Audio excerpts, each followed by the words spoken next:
강준구원장을 둘러싼 여러 의혹이 있는데 오늘 기회로 털고 갔으면 좋겠습니다. 바로 윤석열, 김건희 부부와 밀접한 특수관계를 맺고 있다는 거죠. 슬라이드 보여주세요. 김건희 여사의 첫 해외 순방 당시입니다. 고가 목걸이가 화제가 됐었죠.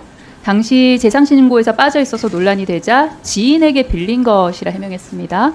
이때 그 지인이 원장님의 배우자라는 이야기가 있는데 사실입니까? 전혀 아닙니다. 네, 다음 슬라이드 띄워주세요. 자제분께서 윤석열 대통령 후보 캠프에서 일했고 현재는 대통령실 공직기강 비서실에서 자생한방병원 사위인 이원모 비서관과 함께 근무 중으로 알고 있는데 맞습니까? 아닙니다. 아닙니까? 예, 대선 캠프에서 일한 적이 있습니까? 예, 대선 캠프에는 누구 소개로 갔습니까? 강이라는 애는 지금 우리 딸은 공직기관 비서관실에 있는 게 아니고 민정 비서관실에 있고 이원모 공직비서관하고는 일한 적이 없어요. 대선 캠프에는 누구 소개로 갔습니까? 그걸 학교 추천으로 알고 있습니다. 학교 추천이요? 예. 한승환 교수는 윤석열 대통령 초등학교 동창이죠. 중마고우로 알려져 있고 윤석열 대통령 병역 면제 이유가 됐던 부동시 진단서, 그다음에 공무원 임용 당시 재임용 때는 또 아니라고 또 그런 진단서를 받았었죠. 그 진단서 발행한 안과 의사로 대통령 주치 하마평에도 올랐습니다. 한승환 교수와는 어떤 사이입니까? 선배 후배 사이입니다. 이처럼 강준구 원장의 여러 사적인 인연이 대통령실과 무척 가깝다는 점부터 짚으면서 질의에 들어가도록 하겠습니다. 지난 7일 복지부 국감에서 본 의원은 처벽 건보 적용 시범 사업에 대해서 지적을 했습니다. 당시 정부가 사실상 자생한방병원 측의 요청이었죠. 왜냐하면 한방병원 협회 측의 요청이라 했지만 여기 14년째 회장이 신준식 회장이죠. 에 따라 추가 인정한 한약재 하르파고 피퉁군 청구한 것의 99.6%가 결국 자생한방병원이었죠. 문제는 자동차 보험 약침 급여화 역시 자생 맞춤형이라는 그런 지적이 나온다는 겁니다. 국토부의 고시는 객관적으로 입증된 무균, 멸균 약침액을 사용한 경우 인정하고 특정 기술의 채택이나 인증 여부에 한정하는 것은 아닙니다라는 행정 해석을 내놨어요.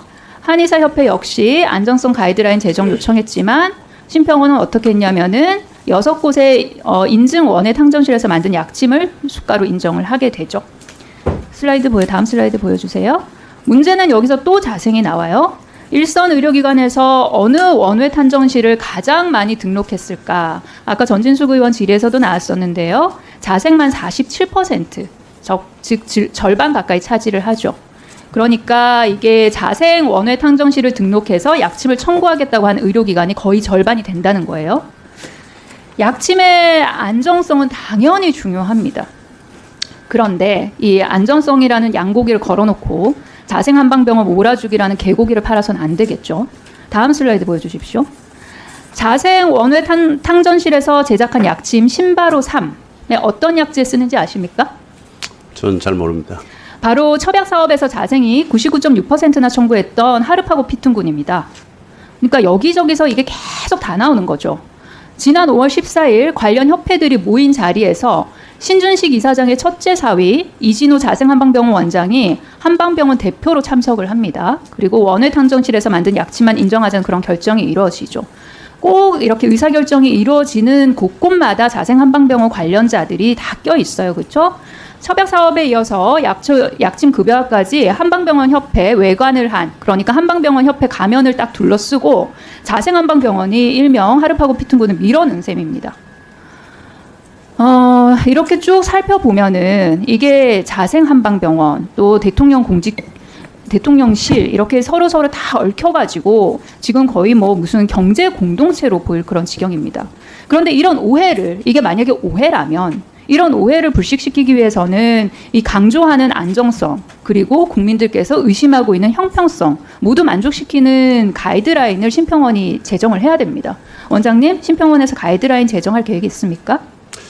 필요하다면 제정은 하겠는데 지금 말씀하시는 그는 현실 사실하고 많이 다릅니다. 제가 좀 설명해도 되겠습니까? 원장님, 필요하다면 제정을 하겠다고 하는데 그러면 필요성에 대해서는 어떻게 생각하고 계세요? 지금은 인정을 안 하는 그러니까 인정을 받지 않은 탕정실을 이용하는 사람들이 이제 그게 좀 문제가 있다고 얘기하니까 그거에 따라서 다시 한번 기준을 검토할 필요는 있겠지만 전체적으로 이 그 1주기, 2주기 원외 탕전실이 간 거는 제가 설명해도 되겠습니까? 2018년도부터 약침에 관련된 거는 주사 맞고 난 다음에 부작용이 많이 생기고 안전성에 문제가 있다고 그래서 복지부에서 2018년 먼저 제가 질의를 좀 9월부터 다시 드릴게요. 예. 그러면 지금 원장님께서는 현재 가이드라인 제정 필요성이 없다고 생각하십니까? 현재는 제가 볼 때는 거의 다 원래 탕전실이 인정받은 데에서 사용을 하고 있고 몇 프로가 한 4% 정도가 안 쓰고 있다는데 그 사람들이 다 쓰면 굳이 할 필요 있나 이렇게 저는 생각하는데 그럼 심평원 입장에서는 현재로서는 가이드라인을 제정할 필요성이 없다라는 게 심평원 입장이세요? 예, 제가 직접 만들지는 않기 때문에 그거는 국토부에서 가이드라인을 만들기 때문에 그 의견을 제출할 수는 있겠죠. 그럼 필요성이 없다라는 그런 의견을 제출하실 계획입니까? 문제가 아직까지 있는 걸 못 봤기 때문에 문제가 있으면 하겠습니다. 아니요, 제 질문은 그게 아니었어요. 필요성에 대해서 여쭤봤고요. 그리고 원장님의 답변은 필요성이 없다는 거잖아요. 그러면 국토부에 아니, 필요성이 없다라고 가이드라인 제정에 필요성이 없다라고 제출하실 계획이세요? 제가 그래도 더 파악을 해봐야지 될 것 같습니다. 그러면은 방금 전에 필요성이 없다라고 답변하신 거는 그러면 틀린 답변이었어요? 제가 여기에 대해서는 지금 그 필요성에 대한 걸 제가 검토를 안 해봤기 때문에 제가 뭐라고 단언적으로 얘기를 못 하겠는데 이 국토부하고 생각이 좀 다를 수 있기 때문에 국토부하고 한번 협의해 보겠습니다.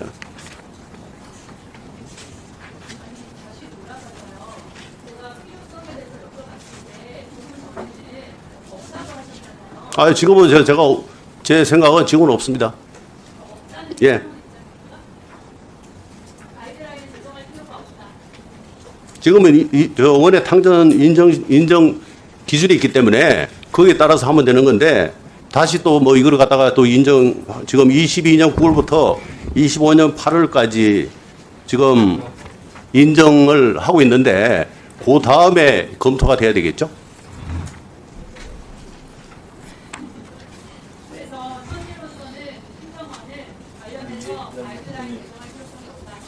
저는 그렇게 생각합니다. 마지막으로 제가 잠시 주목해 주시기 바랍니다. 구독자분들에게 특별한 선물을 준비했는데요. 제가 항상 여러분들 때 강조드리는 말씀이 있습니다. 이슈와 뉴스만 꾸준히 챙겨보셔도 충분히 돈을 벌 수 있다고 말씀드리는데요. 여기 보이시는 채널의 영상을 보시면 어떤 생각이 드시나요? 그냥 눈에 보이시는 뉴스와 영상만 보시고 아무 생각이 없으신가요? 그렇다면 저는 잘못된 것이라고 말씀드리고 싶습니다. 그 이유가 무엇이냐면 제가 8월 초에 뭐라고 말씀드렸나요? 지금은 바이오에 관심을 가져야 한다라고 뉴스만 보고 넘기지 마시고 투자를 직접적으로 생각해봐야 한다고 말씀드렸는데요. 이런 썸네일들과 영상을 통해서 충분히 구독자님들께도 전달이 되셨을 겁니다. 이런 바이오 이슈가 되었을 때 부자들은 어떻게 생각할까요? 바이오 관련주는 무엇이 있는지, 어떤 종목이 가장 좋을지, 어디에 투자해야 돈이 몰릴 수 있는지 자연스럽게 생각한다고 말씀드렸습니다. 지난번에 구독자분들과 함께하는 주식으로 수익 내기를 진행했었는데요. 100% 무료로 진행을 했고 이 사진을 보시면 아시겠지만 구독이라는 문자 메시지를 남겨주신 모든 시청자분들께 이렇게 바이오 관련주 중에 가장 급등할 확률이 높은 딱 한 종목을 드렸습니다. 8월 13일에 오정바이오를 추천해 드렸습니다. 여기 나와 있는 사진을 보시면 정확히 얼마에 매수하고 어떤 종목을 사야 하는지 어느 지점에 팔아야 하는지 이런 부분들까지 여러분들에게 정확히 알려드렸는데요. 실제로 많은 분들께서 수입을 보셨습니다. 오른쪽을 보시면 아시겠지만 8월 13일에 오정바이오를 소개해드리고 나서 실제로 며칠이 지나지 않고 이렇게 주가가 상한가가 되었습니다. 당시에도 굉장히 많은 분들이 제가 드린 이 종목으로 수익을 내셨습니다. 지난번과 똑같이 구독이라는 문자를 보내주시면 이번에 이슈가 되고 있는 주식 중에 앞으로 대장주의 구실을 하면서 주가가 가장 크게 상승할 한 종목을 시청자분들에게 문자로 종목명과 사고자 하는 시점을 모두 알려드리겠습니다. 이 영상을 보시고 계시는 시청자분들 중에 종목이 궁금하다 하시는 분들은 남녀노소 시간대 상관없이 이렇게 상단에 번호를 항상 남겨놓고 있습니다. 전화번호 010-802-5352 똑같이 무료 급등 주식 문자를 보내드리겠습니다. 돈을 받는 것도 아니고 투자를 대신해 드리는 것도 아니고 부담 없이 구독 문자 보내주시면 되십니다. 수익이 나신다면 구독과 좋아요 한 번씩 부탁드립니다.